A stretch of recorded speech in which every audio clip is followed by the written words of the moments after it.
uma discípula chamada Tabita, que traduzido se diz Dorcas.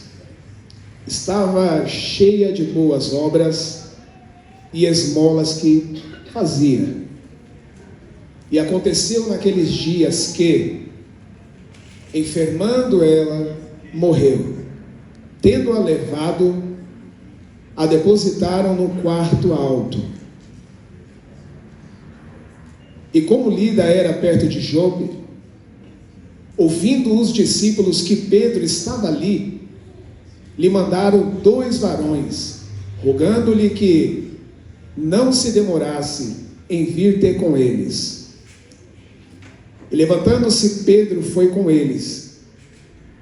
Quando chegou, o levaram ao quarto alto, e todas as viúvas a rodeavam, chorando e mostrando as túnicas e vestes que Dorcas fazia quando estava com elas. Mas Pedro, fazendo-as sair a todas, pôs-se de joelhos e orou. E voltando-se para o corpo, disse: Tabita, levanta-te. E ela abriu os olhos, e vendo Pedro, assentou-se. Só até aqui tá bom. Vamos parar no assentou-se ali, que é interessante. Porque a ordem foi para levantar, mas ela se sentou. Queridos, quero falar nessa noite a respeito de quarto. Olhe para alguém, quero que os adolescentes participem muito disso. Olhe para alguém agora, e eu quero que você comente com quem está dos dois lados. Olhe para ele e diga: fixa na sua mente a palavra quarto. É isso, guarda aí. Quarto é sinônimo de intimidade. Eu quero começar explicando primeiro para os irmãos o que representa no Novo Testamento todas as situações a qual são conotadas como quarto. Quarto tem um significado muito forte, muito importante, e que precisamos absorver. Entendam bem que Jesus, ele fala e faz muitas coisas no quarto. E uma das situações muito interessantes que foi feitas por Jesus, através de um quarto ou de um telhado, e você vai se lembrar bem, foi quando um paralítico, ele desce, quebrando o telhado da parte mais alta da casa até a parte mais baixa. E já vou te explicar o que aconteceu. A Bíblia diz que ele necessitou de 4 amigos, de alguns amigos, para içar a corda e descê-lo até o local onde Jesus estava pregando, que era na parte baixa da casa. Então nós podemos compreender que através dessa história, dessa passagem de Jesus, que a casa de um judeu tradicional, ela tinha pelo menos 2 andares, pelo menos 2 andares, sendo este o primeiro andar, a parte mais baixa, a parte onde só era recebida as pessoas que não tinham muita intimidade, muito achego, muita proximidade. Essas pessoas que não eram propriamente dita ou chamadas de amigos, eram recebidos na parte mais baixa. E o que tinha na parte mais baixa? Eu vou te explicar. Na parte mais baixa era a parte que era utilizada para cozinhar, era o local de fumaça. Não tinha fogão a gás ou de indução como você tem hoje na sua casa. Naquele tempo era fogão a lenha. Então a parte baixa era a parte mais suja, por causa da fumaça da lenha, a parte mais quente, por causa do fogo da lenha, e também a parte com mais fumaça de dentro da casa, por causa justamente da lenha que queimava. Então não era um local muito adequado para receber alguém que você gostasse muito. Não era muito bem adequado. Não era adequado você colocar uma pessoa que você gostasse muito para respirar fumaça, ou para se sujar com a própria fumaça preta, de carvão ou de lenha. Então não era muito apropriado receber alguém que você gostava muito na parte de baixo. Então, pregador, quem é que era recebido na parte de baixo? As pessoas que realmente não tinham proximidade com o dono da casa. Ora, naquela passagem a qual fiz menção, que Jesus estava da parte de baixo pregando a palavra, isso representa muita coisa. Significa que o dono daquela casa, ao receber Jesus, não estava muito confortável concernente à pessoa do próprio Jesus. Então, ele não convida Jesus para a parte alta, ele permanece na parte baixa e não convida Jesus para a parte mais alta, que eu vou te explicar o que tem na parte mais alta já já. Só que o que é interessante é que nessa passagem, mesmo Jesus sendo desonrado, porque quem ficava na parte baixa eram pessoas desonradas naquela casa, mesmo Jesus estando na parte mais baixa, talvez recebendo a fumaça, em um local não apropriado para receber visita, ele prega a sua palavra, ele traz a sua mensagem, e ainda por cima recebe um visitante da parte mais alta que vem descendo como um intruso até a parte mais baixa, e logo logo você vai entender o que aconteceu naquele dia. Eu só sei te dizer uma coisa, é que os 4 amigos tiveram que rachar o telhado no meio, ou o teto, racharam o teto para descer uma cama, o paralítico desceu, Jesus recebeu o paralítico, e o paralítico recebeu seu milagre e saiu de lá andando, e foi isso que aconteceu. E Jesus, ele permanece na parte de baixo, finaliza-se todos os trâmites, todas as pregações que Jesus tinha para finalizar, e Jesus vai embora daquela casa, e ele não é convidado para a parte mais alta. Rogério, o que tinha na parte mais alta de uma casa de um judeu? Vamos lá. A parte mais alta era conhecida como também a parte da oração. Era um local da casa que era reservado exclusivamente para orar, para receber pessoas, visitas íntimas, pessoas queridas, pessoas que eram amadas pelaquela família, eram recebidas na parte mais alta. Mas o que tinha lá? Lá tinha uma mesa. Na casa de todo judeu, na parte mais alta, tinha uma mesa. Mesa essa que servia para servir a ceia para todos aqueles que eram íntimos, que eram chegados da família. Como assim ceia? A Santa Ceia que é servida uma vez por mês na igreja? Não. Ceia significa alimentação. Ceia significa jantar ou almoço, algo bem servido. E a ceia acontecia na parte de cima. Então não era qualquer um que subia até a parte mais alta da casa de um judeu. Não era qualquer pessoa que recebia o convite para subir as escadas até o telhado para adentrar dentro desses aposentos secretos. Só que a parte mais forte dentro desses aposentos secretos era a parte da oração.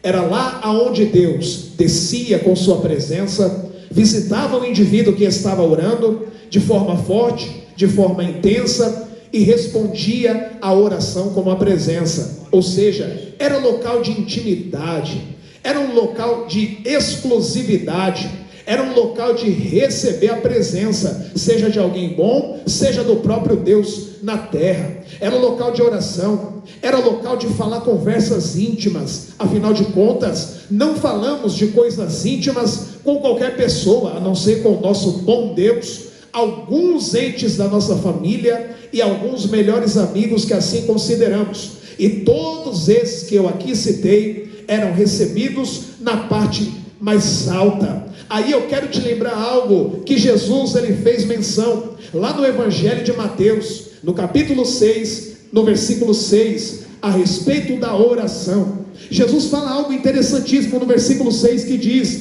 mas tu, quando entrares no teu quarto, fecha a porta para orar. Ele está falando de intimidade, ele está falando a respeito do quarto da intimidade, que não entra ninguém a não ser os mais íntimos. Ele estava falando a respeito de intimidade com Deus. E qual era a situação do contexto que Jesus estava falando naquele capítulo 6? Jesus estava repreendendo os fariseus que adoravam orar em voz alta nas praças públicas, que adoravam mostrar para todos que estavam jejuando, que adoravam expressar para todos que eles estavam orando. Eles iam então para as praças, começavam a berrar e gritar, rasgar as suas vestes em praça pública, para alguém poder olhar para eles e dizer: olá, é um homem de oração, olha lá, como ele ora bonito, as palavras lindas que ele pronuncia naquela oração que ele faz, olha que coisa boa. Só que aí Jesus, ele vem na contramão do sistema, ensinando que a oração, ela precisa ser no secreto. Abre aspas, existe diferenças entre oração e clamor. E qual é a diferença? O clamor é aquele que nós fazemos em voz alta. O clamor é aquele que nós fazemos utilizando o microfone para orar por alguém, para clamar por alguém, para pedir a Deus cura, para pedir a Deus renovação. Isso é clamor. A oração a qual você pode fazer de forma aberta para todos. Agora, oração é um negócio mais íntimo. Oração é quando você vai falar dos seus problemas. Oração é quando você vai falar das suas intimidades, adolescentes. É aquela coisa que você não pode sair contando para qualquer um, pastor Jovacir. É aquele tipo de palavras que, se talvez o irmão que está do lado ouvir você orar, você talvez pode ser que perca a credibilidade, porque são coisas íntimas que não deve sair contando e nem falando para ninguém, a não ser para o próprio Deus. Eu estou falando de coisas absurdas que talvez alguém que não tem intimidade olharia para você e te julgaria, não te olharia mais com os mesmos olhos que orava outrora.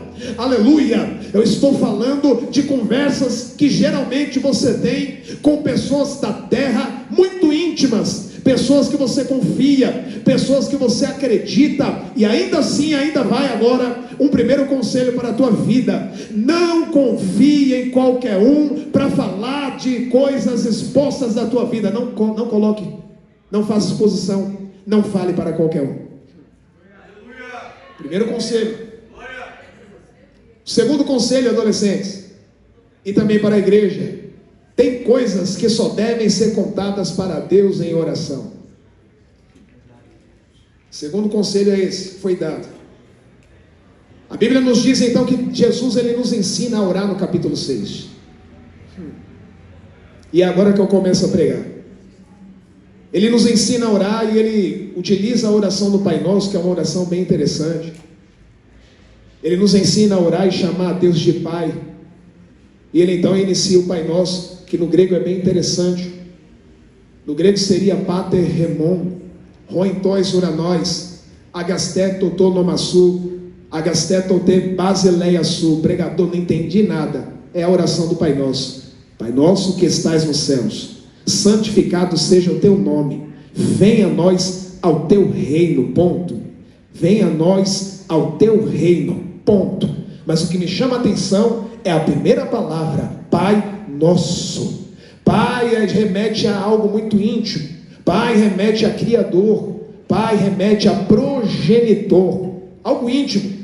Nós temos pai, eu acredito que todos aqui têm pais, e se já teve, algum dia já teve, se já morreu, se já faleceu, se não conheceu, você já teve um pai, porque senão você não estaria aqui. Então você tem um pai. Pai representa intimidade, pai representa conselhos, pai representa repreensão, pai representa tudo isso que eu te falei. E Jesus nos ensina a chamar Deus de Pai. Logo eu quero abrir aspas para te explicar uma coisa aqui de uma vez por todas. O teu Deus, por muitas vezes, ele será Pai na sua vida, e ele vai falar muitas coisas que talvez você não gosta de ouvir. Assim como seu pai da terra fala, Deus também falará coisas que você não gosta de ouvir, mas é necessário que ouça. Vou repetir isso: o Pai do céu falará também para você coisas que você não gosta de ouvir, mas é necessário que você as ouça.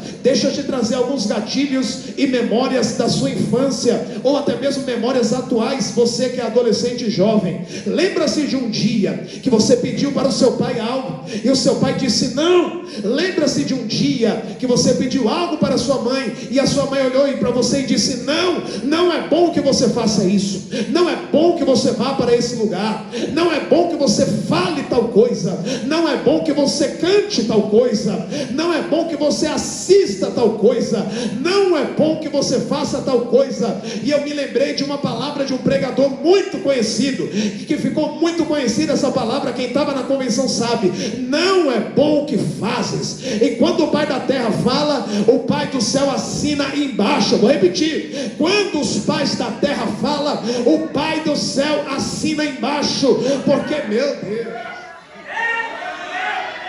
se os pais, os avós, as mães não glorificarem, estou ajudando vocês. Queridos, e Deus, Ele quer que nós entendamos, que nós entendamos que Ele é o nosso Pai. E se Ele é o nosso Pai, significa que podemos conversar com Ele de forma aberta. Adolescentes, na idade de vocês é muito difícil ser aberto com os pais. E assim como o pregador de quinta-feira, eu quero usar as palavras dele e dizer que eu tenho aprendido muito em casa, com as minhas adolescentes. Como é difícil falar de um problema em casa. Vocês já pararam para prestar atenção que a maioria das conversas íntimas de pai para filho ou de mãe para filho acontece dentro do quarto? Geralmente é no quarto dos pais ou até mesmo no quarto dos filhos, naquele momento antes de dormir. Senta aqui, vamos trocar uma ideia. Geralmente acontece no quarto. É no quarto que acontece o momento de intimidade. Normalmente, quando você vai orar, é no quarto que você ora. Pregador não tem um quarto, mas é no local onde está a sua cama. Geralmente nós dobramos os nossos joelhos, encostamos ou reclinamos a nossa testa no colchão e começamos a orar. Isso vale também para os adultos. Começamos a orar e falar com o nosso Pai do céu a respeito de coisas que talvez você acabou de ouvir do Pai da terra, uma repreensão antes de dormir. Eita, negócio complicado é dormir depois de uma bronca. Mas é necessário. Entenda de uma vez por todas que os seus pais não são seus inimigos. Eu vou repetir isso.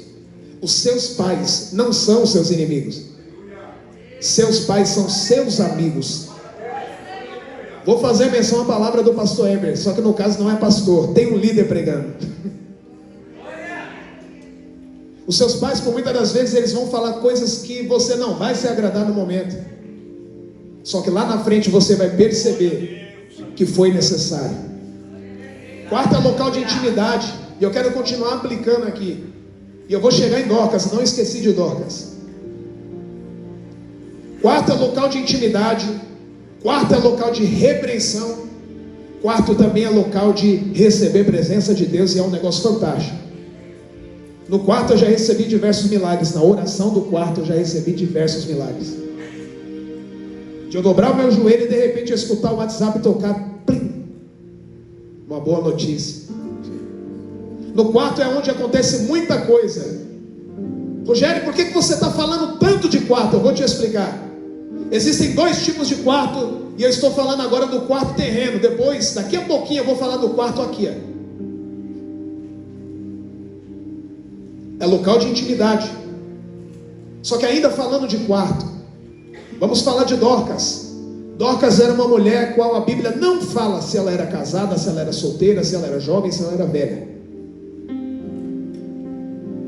Mas vamos fazer de conta que ela era uma jovem. Assim como vocês estão aí, jovens, com todo vigor. A Bíblia diz que Dorcas, ela adoece e morre. Tudo muito rápido. Só que alguns fatos dentro desse texto me levam a entender que Dorcas era uma ótima pessoa. Por quê? O resultado após a sua morte. Coisas que aconteceram depois da sua morte. Quando Dorcas adoece e morre, a Bíblia diz que alguém vai chamar Pedro, que estava na cidade vizinha. Pedro, de prontidão, ele se levanta. A Bíblia diz que ele se levanta e vai até o local onde Dorcas estava morta. Chegando lá, o texto é enfático e nos diz que Pedro, ele subiu até o andar de cima, na parte mais alta da casa, o quarto. A mulher estava morta dentro do quarto. Alguém colocou ela dentro do quarto, deitou sobre a cama do quarto e ali ela ficou. As viúvas visitaram ela. E quando Pedro chega, as viúvas talvez nem deixaram Pedro entender o que estava acontecendo e já começaram a mostrar as obras que aquela mulher fez. Olha aqui, Pedro, ela era costureira, ela costurou túnicas. Aqui as túnicas eram boas obras que ela fazia. Ela dava esmolas para quem precisava, ela dava cesta básica para as famílias necessitadas. Ela tinha uma boa palavra para quem precisava ouvir uma boa palavra. Ela sempre tinha um bom conselho para quem precisava ouvir um conselho naquele momento. Então Pedro, para. Ele viu todos os testemunhos daquela mulher que estava deitada naquele momento na parte mais alta da casa. Ele escuta tudo que as viúvas estavam falando a respeito dela, bons testemunhos. Só que até quem tem bons testemunhos também pode morrer na fé. Até quem produz boas obras também pode morrer na fé. Rogério, tem como morrer na fé cantando? Tem. Rogério, tem como morrer na fé orando? Tem. Senão a Bíblia não nos diria que as 10 virgens todas adormeceram. Até quem tinha azeite, quem não tinha também adormeceu. Todo mundo adormece. Existem períodos e momentos de nossa vida que é bem complicado e que a gente fica bem confuso. Não para de vir para a igreja, mas ainda continua fraco. Todos os cultos está participando, mas ainda continua aquela coisa martelando na cabeça. É consagração, está lá. É na oração, está lá. Se o pastor propor uma oração na terça-feira, vai vir todas, mas ainda falta alguma coisa. Dorcas, ela morreu, por mais que ela fosse uma mulher de Deus, de oração, por mais que ela seja, ou fosse naquele período, uma mulher de oração, uma mulher de Deus, ela adoece e ela morre. Mas a Bíblia nos diz que Pedro, ele sobe até o andar de cima. Subindo até o andar de cima, ele manda agora todas as virgens, aliás, as viúvas, saírem de dentro do quarto. Saírem de dentro do quarto. O que isso simboliza? Aleluia. Pedro ter pedido para elas saírem representa que Deus não precisa de memórias antigas para fazer alguma coisa na sua vida. Como assim, pregador? Não estou entendendo. Tem gente que sempre vai olhar para você e vai dizer: olha, lembra do tempo que ele profetizava? Lembra do tempo que ela pulava? Lembra do tempo que ele saía marchando dentro da igreja? Lembra do tempo que ele cantava muito, que ele pregava muito? Lembra desse tempo? Não, meu filho, esquece isso. Isso é coisa passada. O que Deus vai fazer na tua vida hoje, no atual momento, é muito maior do que ele fez ontem. Pegue na mão de alguém, diga para ele, diga para ela: Jesus vai te levantar desse sono de morte. Olhe para outro e diga: Jesus vai te levantar desse sono de morte. Está na igreja todo dia, mas está morto. Canta no departamento, mas está morto. Vem para a consagração, mas está morto. Jesus, ele me trouxe aqui nessa noite para te dizer: eu tenho vida para você que já morreu. A morte não é o final. Jesus está dizendo para alguém aqui: você pode até ter morrido, mas a morte ainda não é o final. Eu estou falando no sentido espiritual, é claro. O primeiro ponto que precisamos reconhecer é a morte espiritual de fato. Deus, eu estou morto, preciso de ajuda. Quando você demonstrar que você precisa de ajuda, alguém vai se prontificar para te ajudar. Aí vem Pedro. Pedro chega, manda todo mundo sair. Ele elimina todas as memórias antigas daquela mulher naquele momento. Todas as túnicas que aquelas mulheres estavam segurando, dizendo que Dorcas havia costurado, havia produzido. Pedro agora fala: sai com essas túnicas, sai do quarto, pega todas as túnicas, pega todos os artefatos dessa mulher que faz vocês se lembrarem dela, e sai do quarto. Sabe o que Jesus está te dizendo nessa noite de hoje? Agora eu vou falar do quarto aqui, ó. Mente. Jesus está dizendo para alguém aqui: eu vou fazer uma limpeza na sua mente. Eu vou fazer uma faxina na sua mente. Tem muita coisinha do passado que está impregnada aqui, parece que não sai.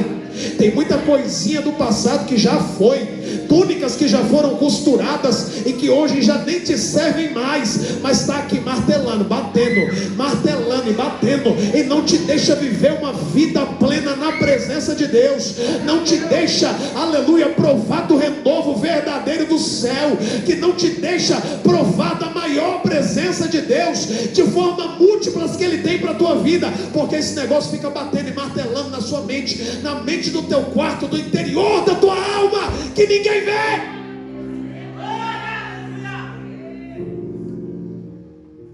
Eu estou falando de bagunça na cabeça de alguém. E eu estou aqui nessa noite como Pedro, enviado por Deus para remover. Sai todo mundo, sai todas as túnicas, sai todas as lembranças, porque agora é só eu, ela e Deus. Deixa eu te explicar o que está acontecendo aqui. Eu estou sendo boca de Deus, canal de Deus, assim como Pedro foi, para ressuscitar alguém que já morreu há muito tempo, alguém que vem para o culto mas já morreu, alguém que vem para a igreja mas já morreu, alguém que até canta bonito mas já morreu. Mas Jesus está mandando te dizer, nessa noite tem um Pedro aqui gritando: levanta, levanta. Pegue na mão de alguém em nome de Jesus, segura na mão dele e diz: levanta. Agora puxa ele ficando de pé, puxa ele e já fica de pé.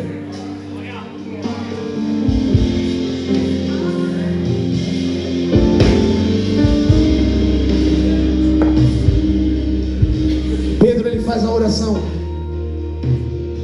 que foi uma oração tão breve, foi um negócio tão instantâneo. Pedro só olhou para aquela mulher e a oração dele foi simples. Ele disse: levanta. Só isso, levanta. Foi só isso, foi só isso, levanta. Foi só isso, Cauã, levanta. Isa, foi só isso, levanta. Deide, foi só isso, não teve nada mais, levanta. Zenaide, não teve nada, não teve óleo, não teve azeite, não teve sapateado, não teve gritaria e nem plateia, só foi somente levanta. Você está entendendo o que está acontecendo? Deus não precisa de muita coisa para fazer o extraordinário na tua vida. Não é necessário tanto barulho para Deus fazer o extraordinário na tua vida. Não precisa de plateia para Deus fazer o extraordinário na tua vida. Eu vou aprofundar. Deus não precisa de um congresso para fazer o extraordinário na tua vida. Deus não precisa de uma cruzada para te renovar e fazer o extraordinário. Não precisa. É só uma palavra liberada do céu dizendo: levanta, levanta. Só que quando a palavra não é de efeito, quando não tem muito estardalhaço, quando não tem muita pirotecnia, é somente uma palavra dizendo levanta, há uma dificuldade de compreensão. Olha que negócio doido. A Bíblia diz que Pedro disse: levanta. Aquela mulher ressuscita, a alma é devolvida para o corpo. Depois que a alma é devolvida para o corpo, a Bíblia diz que ela não há nenhuma reação em comum. Ela senta. Peraí, foi ressuscitada, estava morta, recebeu um dos maiores milagres, que é um negócio terrível, que é ressuscitação, e ela senta, fala nada, de boca fechada, boca travada, acabou de ser ressuscitada e parece que não está crendo que foi ressuscitada. Porque tem gente que é assim: Deus está produzindo, Deus está fazendo, Deus está operando como uma engrenagem. Deus não para de operar e de fazer. E tem gente que está esperando, aleluia, fogos de artifício. Tem gente que está esperando um show de luzes para poder então glorificar por tudo que Deus está fazendo. Deixa eu te dizer uma coisa: você não precisa de show de luzes, você não precisa de um pregador de fora, um pregador de nome, ou um cantor de fora, para Deus fazer algo na tua vida. Pedro está pregando aqui nessa noite dizendo: levanta. Aí tem gente que recebe a vida, recebe o dom, recebe o talento, em vez de levantar, fica sentado. Olhe para quem está do seu lado e diga: é para levantar. Eita, é para levantar. Jesus está dizendo para alguém aqui, é para levantar. Aí a Bíblia diz, sabe o que? Pedro disse para ela, levanta. Ela sentou. Aí Pedro pegou na mão dela e disse, levanta, fica de pé, rapaz. Aí depois que Pedro pega ela, levanta, coloca ela de pé, aí ele abre a porta do quarto. Aí ele sai com ela e todos ficam maravilhados. Tem gente aqui, agora eu vou ser profeta de Deus para finalizar, mas eu preciso falar isso. Tem gente aqui que não entende. Eu tenho tanto talento, meu Deus, é porque que eu ainda estou dentro do quarto. Eu tenho tanto talento, meu Deus, que já era para eu estar voando, era para Deus já estar fazendo alguma coisa.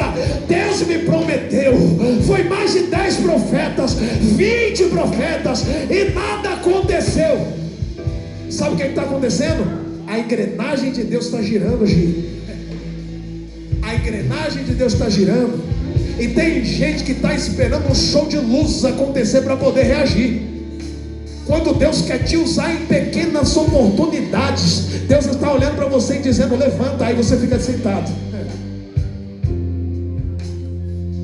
Milagre já aconteceu, mas está sentado. Estava morto, recebeu vida, mas ainda está sentado. Deixa eu te dizer uma coisa, não adianta nada fazer programas, cultos, fazer festas, aquela coisa de renovo, aquela coisa linda, ensaios atrás de ensaios, aquela coisa maravilhosa que é uma festa. Isso é lindo, eu gosto demais, mas não adianta nada. Receber o renovo no dia do congresso e no dia seguinte está completamente vazio. É Deus te trazendo um milagre, te dando vida e você permanecendo sentado. Adolescentes, olhe para quem está do seu lado. Somos adolescentes dessa vez e diga, use o dom que Deus te deu. E assim como a Vanessa diz, está doendo, diga ai. Feche teus olhos.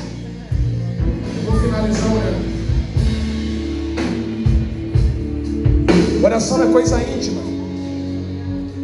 Na quinta-feira, quando eu fui orar, quando o pastor me franqueou a oportunidade para orar, eu disse um negócio bem forte, eu vou repetir. Tem gente aqui que está devendo uma conversa séria com Deus. Vou falar mais alto porque você não entendeu. Tem alguém aqui devendo uma conversa séria com Deus.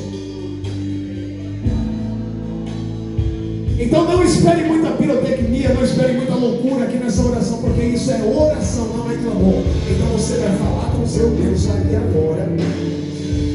Você vai ficar de pé. E eu vou te dar 1 minuto, e assim eu entrego depois de 1 minuto. Você vai orar e vai falar com Deus.